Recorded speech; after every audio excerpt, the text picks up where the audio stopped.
บ่บ่ติบ่วันศุกร์ว่าสิมาเห็นเฮือนน้องแดงช่างเปลี่ยนอ๋อ มันบ่ได้อัน ตามแบบเนาะ หนึ่งมาไม่กับไม่อะบ่ได้แบบเนาะ อืม เปิดไม่ประเภทไม่ข่าวไม่อย่างนี้ยาวอยู่เนาะ อืมไว้อันนั้นมันสั่นลือไหมมันสิเห็นเฮือนงามแน่บ่ได้จักเทื่อเนาะ รอพี่น้อง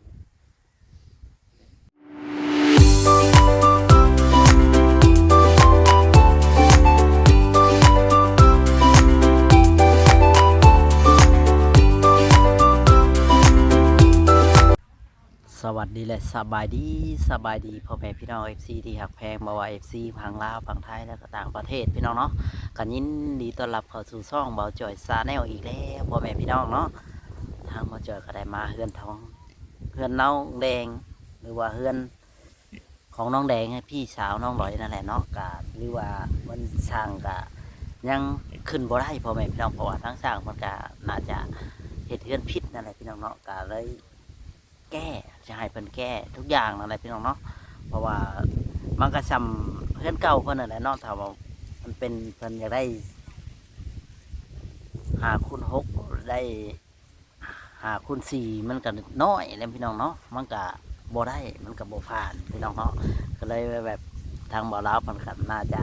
เปลี่ยนช่างใหม่บ่หรือว่าจังไดต้องให้แก้ไขใหม่อะไรพี่น้องเนาะต้องรื้อใหม่เพราะว่าทำ มันทำบ่ถึกนะพี่น้องเนาะเพราะว่ามันบ่ได้ตามแบบเราก็ต้องแก้ไขเนาะให้เพิ่นแก้ไขให้ใหม่จังใดก็ไปพบพ่อกับทางน้องแดงเลยพี่น้องบ่จักซ่าเสียเวลาเนาะฝากแม่ๆ FC ทุกท่านทุกคนที่เข้ามาดูมาชมช่องเบาจ่อยชาแนลนี่เด้อพ่อแม่พี่น้อง FC ที่หักแพงทางบ่เจอกับมาหาทางน้องแดงคือเก่าพี่น้องเนาะทางเอื้อยนางลอยนั่นแหละเนาะพี่น้องไปใส่เด้ออย่างรวยทางเฮือนทางชานเพิ่น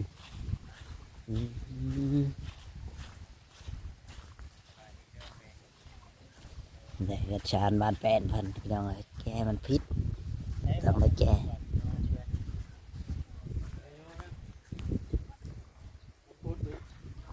เปลี่ยนไม่ได้สบายดี โดย เปลี่ยนไม่เลยเราบอกประโยชน์ มานั่งลง เราหนาวบ่หนาวอยากนั่งอยู่เลนบ่นั่งกับเตียงก็มานั่งกับเตียงก็ได้ ไข่แล้วทับเกิดกัน มีไม่เพิ่นเนาะ มาต่อของตา คือว่าปุ๊บไปน้ำหลายแล้วยังเหลือแต่ฟองมันแค่นี้เนาะ อย่าเหลือแต่แป้นแค่ว่าเฮือนนี่คันเห็ดพิษพี่น้องต้องเห็ดใหม่หมดอาจารย์มันมาแก้ไขเพราะว่ามันบ่ได้เลยพี่น้อง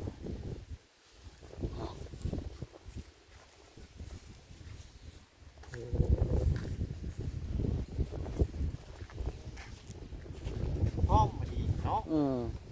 มันบ่ได้ตามแบบมัน คือห้อมแท้ตรงเลย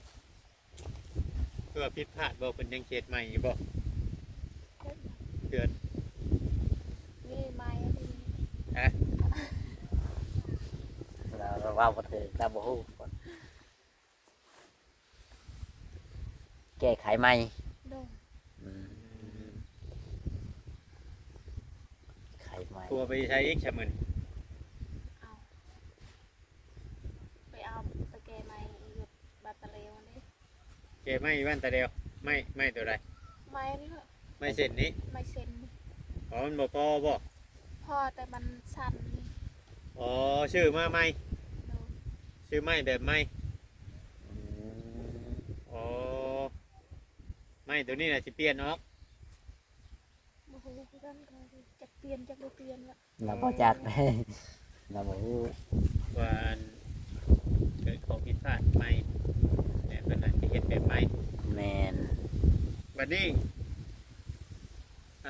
ตัวมันคุมมายังเพื่อนนี่เพิ่นยังเอาอยู่บนเก่านี่บ่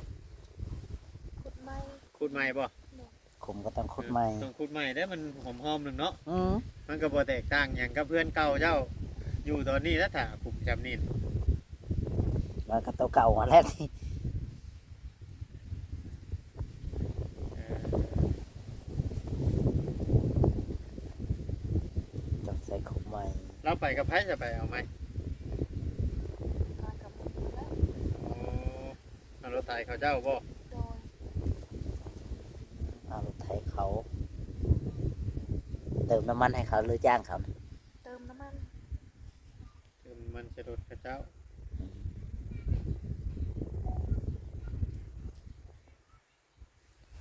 เติมน้ำมันใส่รถเขา เป็นเปลี่ยนเป็นวันพุธอีก น้องแดงจะเปลี่ยนเองบ่ หมอ บ่ติบ่วันศุกร์กว่าสิมาเห็นเฮือนน้องแดง ทางละเปลี่ยน ช่างเปลี่ยนอ๋อ มันบ่ได้อัน ตามแบบเนาะ หนึ่งมาไม่กับไม่อะบ่ได้แบบเนาะ อืม เปิดไม่ประเภทไม่ข่าวไม่อย่างนี้ยาวอยู่เนาะ อืม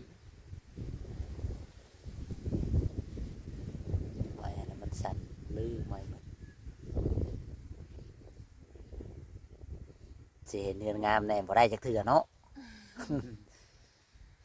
รอพี่น้องก็ง่ายกะบางคนก็เฮ็ดแต่อาจโมเมนต์สร้างใหญ่แต่ว่าเห็นรูปเห็นหยังแล้วก็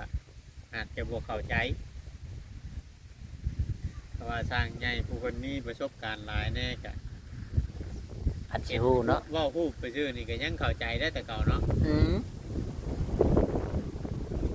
ว่าทางเรือนี่เจ้า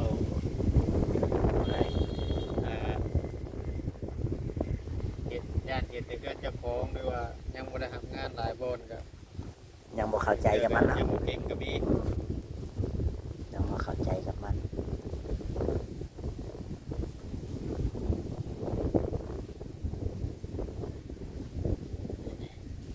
แกเอาไม่เร็วพอไม่เมื่อกี้พอแล้ววันนี้มันเติมตันวันนี้เพิ่นบ่ได้เฮ็ดหยังว่าจังมื้อนี้ บ่ เออ เมื่อใดเพิ่นสิลงมาเพิ่นสิลงมือเฮ็ดน่ะ นั่นละที่ตอกอันนี้ก็บ่มีขึ้น มื้ออื่ ใส่ น อันนี้ เอ่อ เพราะว่ามันค่ำไม่ได้มื้อนี้เพื่อไปเอาไม้มาเนาะ โดย ดอกนี่ก็เป็นมื้ออื่น เป็น เพื่อ มื้อ ไป ใหม่ เอาไม้มามันก็ค่ำแล้ว ก็ต้องรอเป็นมื้ออื่น แม่ มื้ออื่นก็มื้ออื่นก็ต้องได้ขุดตีนมันเครื่องตีนไม้อีกขุดตีนเนี่ยเครื่องตีนไม้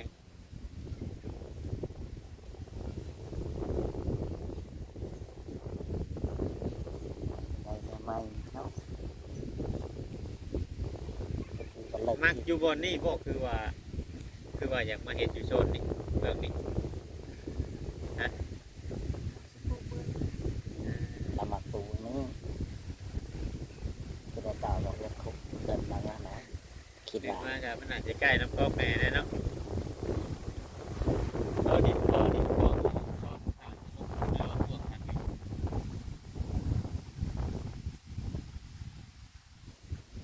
อยู่ไทย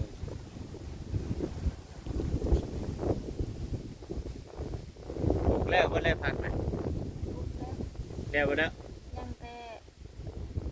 สิซื้อปักแตง อ๋อยังแต่สิปลูกมะแตงโต โดย อืม ปักสลีปลูกมาแล้ว เอามาแล้ว ยังบ่ได้ออกหากระปลูกมื้อเช้านี่ อ๋อ โตรุ่นก่อนนี่ได้จ้ะ รุ่นก่อนน่ะออกแล้ว เอาแล้ว ตัวบ่ออกตัวบ่ได้ออกแล้ว มันยังบ่ตื่นเนาะมันก็ยังบ่ออกแล้ว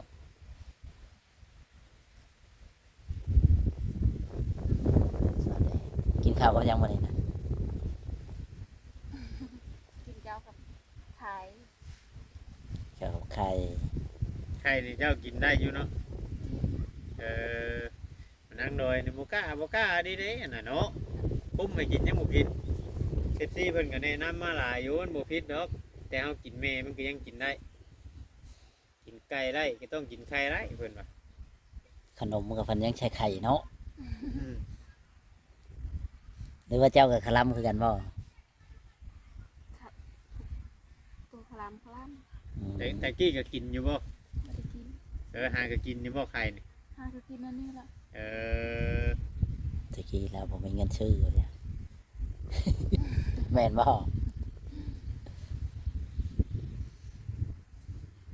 ตะกี้บ่ได้กินยังบ่ได้ซื้อแสดงว่า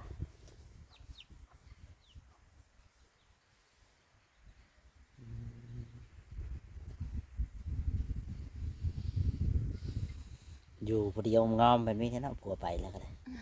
ลูกไปโรงเรียนบ่มื้อนี้ก็ โดน เออ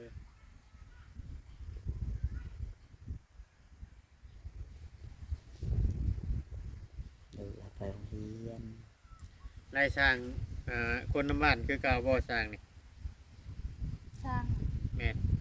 อันนี้สร้างใหญ่ ช่างใหญ่ สร้างใหญ่บ่ที่มาเฮ็ดปานนี้นะ โดน อ๋อ สร้างน้อยมันอันนี้โอ้ยมันสร้างใหญ่บ่ได้ก็เฮ็ดแล้วอันนี้หันสั้นไม้สั้น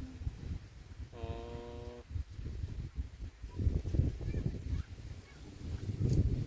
ไม่ชันช่างน้อยอะไรเห็นบ่ได้ ว่าเพิ่นนั่น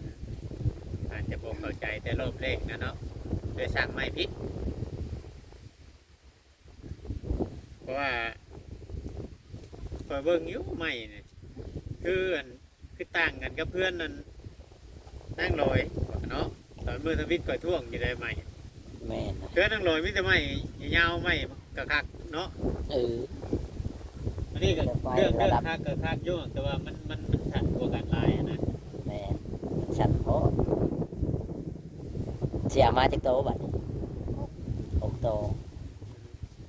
มันเปลี่ยนแต่ประเภทพวกนี้ออกก็ชื่อว่าจ่อยเพราะว่าสิยับออกให้มันไล่ควบกวงเลย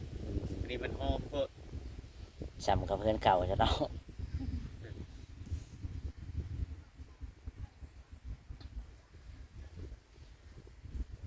เอาออกอีก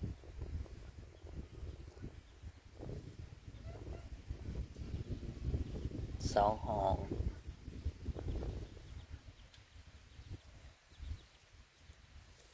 สิหายังให้ช่างกินมื้อนะ แล้วก็บ่มีหยังแล้วตำบักพริกก็พอให้กิน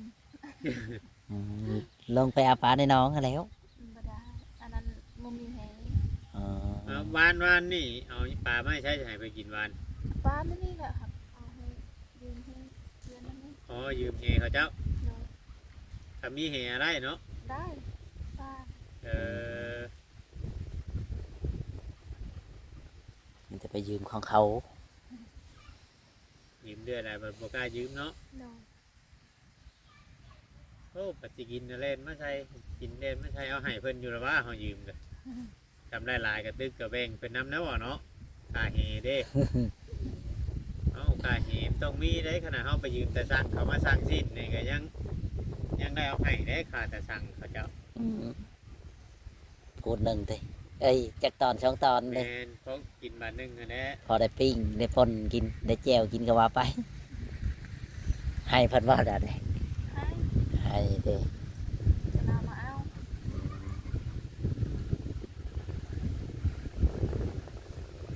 คือว่าเฮ็ดชวนนี่เฮ็ดน้ำกันกับเล่าวบ่ เห็ดนำกัน เออ คอยอยากลูกเลย แบบนั้นกับเราพอได้มากินนะเนาะพอได้เก็บกิน พาลูกไปวะพาไปแล้ว โอ้ยใช่ ไม่ได้สาว มันใกล้น้ำบ่ ไม่ได้ใกล้นานหรอกคือคอยอยากลูกนี่กระจาย อ๋อ แต่ เรา เห็ดแค่นี้ ตะกี้เราชวนไปปลูกอยู่พุ่น โดนมักทัวมาเตงเราซื้อมัด เราเป็นคนชื่อ โดน วันนี้เจ้าย่างลูกเลยบ่ได้ไป ไม่ได้ไปเขาพาเห็ดไก่เดือน เห็นอยู่นี่แหล้วมันสบาย ไก่หนึ่งมาเจ้ากับลูกน้อย มันให้กันแล่นขึ้นมาเอา นานแล้ว กลับไปพุ่นลูกให้จีเอาคอบไปพุ่นเฮือนเขาพุ่นบอกว่า เพื่อนบอกมาเถียงงาน ไม่ได้ทำเพื่อนแล้ว อยู่ประจำบ่ โดน โอ้ อยู่ประจำเลย เขาเจ้าคนบ้านนี่เลยบ่ เรา บ้านกลางวัด อ๋อเราออกมาอยู่นี้ โดย โอ้ ก็มาอยู่กับลูกกับผัวแล้ว โดย อืม อ๋อเรามาอยู่2คนกับผัวแล้ว โดย เรื่องแม่นั่นปั่นให้อยู่พี่ไปจัง บ้านนั้น จันแม่เราปั่นให้อยู่พี่เดี๋ยวเราเลยมาอยู่พี่ อันนี้ก็เราจะปลูกเพื่อน เราหากะมาเอาผัวนี่บ่ โดย อ๋อเพราะว่าแต่ก่อนคือผมเคยเห็นดาวนะ ผัวแล้วก็บ้านเดียวกันบ่ บ้านกลางวัด อืม มีอาหารบ้านอันนี้แล้วมีอาหารเรียก อ๋อ บ้านนี้ บ้านใต้นี้ โดย กลางวันนั่นตัวอะไรไปจ้ะ เต่าเทิงเต่าหามาเฮือนเอื้อยแล้วนะแม่นบ่ แม่ะ อืม ผัวเราอยู่พุ่นแต่เมียอยู่นี้ ตัวนั้นน่ะเขาเอิ้นกลางวัด อืม ยามลงมานี่อยู่บ้านใต้เขาเอิ้น โดย มันนี่ได้ชาวบ้านยังจะตึง กำลังเนื้องอบอก ฮะ บอกกำลังตายคือกัน อ๋อแค่ว่าบ่ง่ายๆว่า มันเฮือนยังบ่หลายหลังนะมันเป็นทุ่งนาเนาะ โดย มันเป็นทุ่งนาแต่เขายังบ่อยากชาตินั่นปานใด อืมกำลังว่างัวให้เขามาหลาย มื้ออื่นเขาเจ้าก็สิเฮ็ดอยู่บ่มีงานดอกงานหยังอีก มีเรียกลายดอก มีดอกมีหยัง ดองมึง จุมือ เติบติด เนื้อพวกหลายคนจะเอาผู เติบติดโตกันนะบัดนี้เนาะ ติดต่อเลยดอกไม่ได้ เจ้าสิไปกินดอกบ่ ไม่ได้ไปแล้วเนี่ย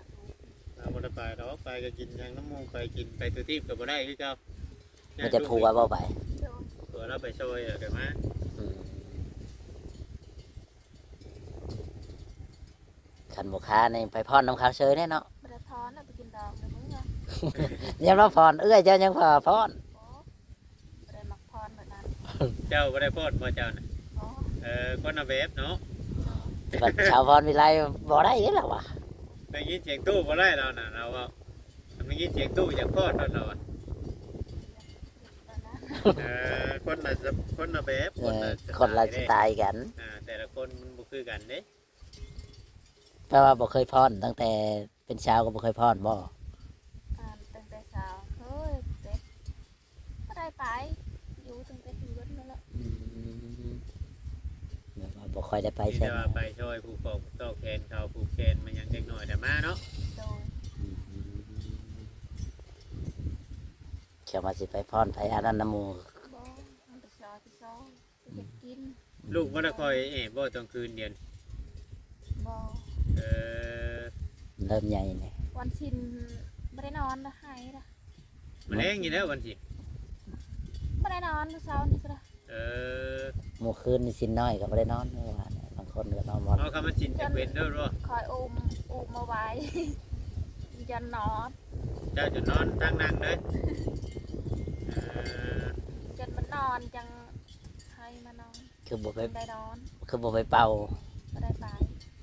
ไม่อย่าบอกคนเป่าให้ นี่อันวันชินมันแบบนี้แหละ แล้วน่าได้นอนวันศิลมันนอนเนี้ย แม่ บ่ว่าผู้ใดเลย มันอุ้มนั้นอยู่ไม่ได้อุ้มนะหาย ขมุมนะคะแน่เนาะ โดนหนึ่งข้าวเมื่อเช้านี่ไปอุ้มเอาลงจนข้าวสุก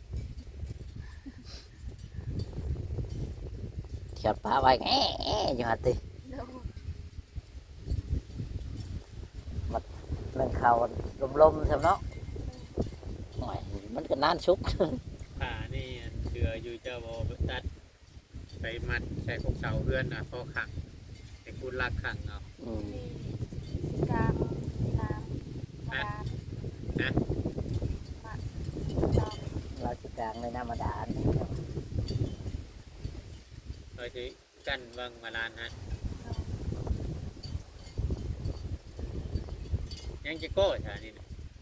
คนยังหลาย ยังหลายอยู่สมมติว่าเขาอยากเฮ็ดบนหลังพื้นหลังไฟเขาขังก็ได้อยู่เนาะมันยาวได้โก้นี่นะ เนื้อ สายแสลมนี่ พอได้ชนเนาะพอได้บ่ให้ลมพัดของเจ้าและเขาจะชุกไว้ ลมบ่พัดปันไดเขามันยังทุก สนาวอยอดแล้ว ลมพัดสายก้นมันหรือว่าเขาไป นึ่งในสวนบ่ บ่ลงทำแบบ สร้างนี่เขาเจ้าคุยกันแบบว่ามากินข้าวน้ำเฮาคุมื้อบ่คือว่าแนี่ล่ะ กินตอนเพลน พอกินคาบนึง โดน โอ้ฝ่าย FC หลายท่านมันก็ว่าเป็นหยังต้องมากินข้าวน้ำเขาเจ้าเป็นเมนูอ่อนเขาอยากเฮ็ดกับข้าวกับน้ำมาเนาะ อืม ย่านเขาบ่พอเขาก็บ่มีหลายเขาย่านเขาบ่พออยู่พอกินอันนี้บ่ง่ายๆว่าถึงมากอะมันคนบ้านเดียวกันในส่วนหลายก็แถวๆเฮานี่บ่ว่าอยู่ไสพี่น้องไงเนาะ อืม ที่แต่ว่าทำได้ไปเฮ็ดแต่ว่าทางช่างเพิ่นก็อยากกินอยู่นํเลยกินกะคาบนึง อืม คาบต่อไปก็หากินเองเพิ่นตอนเช้าเพิ่นก็กินมาแต่เงินเพิ่นเนาะ โดน ตอนแรกเพิ่นก็มากินเงินเพิ่นแบบนี้นะ กินแทนตอน ที่มากินแต่ตอนเที่ยง ตอนเที่ยงตอนบ่ายเที่ยง เพราะว่าเขามีกับเขาวเขาเพิ่นก็กินตามเฮาน่ะเขากินตามหุ้งเพิ่นก็กินตามหุ้งน้ำเฮาน่ะเขากินแกงหน้ำไม้เพิ่นก็กินแกงหน้ำไม้น้ำเฮาคือว่านะแต่ว่าเขาก็ต้องเตรียมพร้อมนะต้องหาแต่ละมื้อต้องหาไว้ จังหาอยู่หากินเนาะ เต็มที่หลายท่านเพิ่นก็คอมเมนต์เข้ามาอยู่ว่ายังไปถ่ายคลิปเบิ่งไงเด้อว่าเพื่อนนั่นช่างแดงน่ะช่างเขาเฮ็ดพิษเฮ็ดถูกอยู่ช่างไม้มาก อืม ไม้บ่ถืออีกชั้นอย่างที่ แมน คอมเมนต์กันเข้ามาอยู่พี่น้องเนาะอันนี้ก็เฮาเองคำสิท่วงก็เฮาบ่ได้ฮู้แบบเพื่อนเนาะว่าเจ้าเนาะ แมนเฮาบ่ได้ฮู้เด้ แบบเพื่อนก็จักเพิ่นเฮ็ดแบบไรช่งไหนว่าเพิ่นเพื่อมาถ่ายก็มาถามทั้งน้องแดงเนาะกับบ่ได้จักเด้ เราก็บ่ค่อย บ่จัก ฮู้ มี เนาะ แต่ว่าแล้วแต่ว่าลาวเพิ่นเฮ็ดออกมาแบบใดหรือว่าเพิ่นเฮ็ดออกมาช่งไหนประเภทใดก็คือว่าอันนั้นน่ะพี่น้อง เพิ่นก็เอาทางนั้นแหละเนาะ อ่า ทางน้องแดง คือว่าทั้งนี้น่ะเฮ็ดให้แบบไรก็เอานะน้องแดงเนาะ โดน บ่ได้เลือกแต่ว่าถ้าว่ามันเป็นไปได้ก็อยากให้มันใหญ่กว่าหลังเก่าคั่นแหละเนาะ เออ พอหมู่คู่ขึ้นไปนั่งเด่นนั่งหยังขึ้นไปถึงหกถึงเฮือนก็บ่มันบ่นั่น แม่น อันนี้จนสิบ่อยากมีบางนั่งเพิ่นเอาเครื่องเอาหยังมาให้หลายแล้วจนสิบ่มีบางไว้ได้เครื่องก็ แม่นบ่น้องแดง โดน อืม มันก็อันนั้นแน่แหละพี่น้องเนาะแต่เพิ่นเฮ็ดเพิ่นขยายออกใหม่ก็มันก็สิกว้างกว่าเก่า ควงคนเก่าเนาะยาย แต่ว่าความสูงนี่สิพอๆกับเพื่อนน้องโดยเนี่ยเบิ่งนี่เนาะความสูงเนาะ น่าจะสูงกว่าน้อยนึงคิดว่านะ แต่เพิ่นสั่งลงเด้ดื่นก็ดื่นได้นึงเนาะ เล็กน้อยนึง ดูเพิ่นรถพักเลยเป็นไปรถพักบ่สิเข้ารีวิวบางส่วนเลยกำลังจะไปกัน จัดน้ำมาไว้ อ๋อไปทางน้ำหนองน่ะมาไว้หัน โดน เออเจ้าก็หามน้ำนะบ่เจ้า ห้า ในลูกไม้คือสิหามน้ำเนาะ พอมันเด็กที่ห้าแล้ว บ่ได้เป็นหยังบ่ได้เครื่องน้ำทองน้ำหยังบ่ บอก เออ จะฮอดเดือนแล้วบ่ได้ลูก ฮอด ฮอดแล้วเนาะ ฮอด เดือนกว่าแล้วมั้ง เดือนปลายแล้วเนาะ โดน น่าจะเดือนปลายได้แหละ ปกติเขาจะนั่นลูกเมียเขาได้ลูกใหม่บ่ได้อาบน้ำเนาะบ่เจอเนาะ อืม อย่างบางอย่างนะมันสิเบิดไว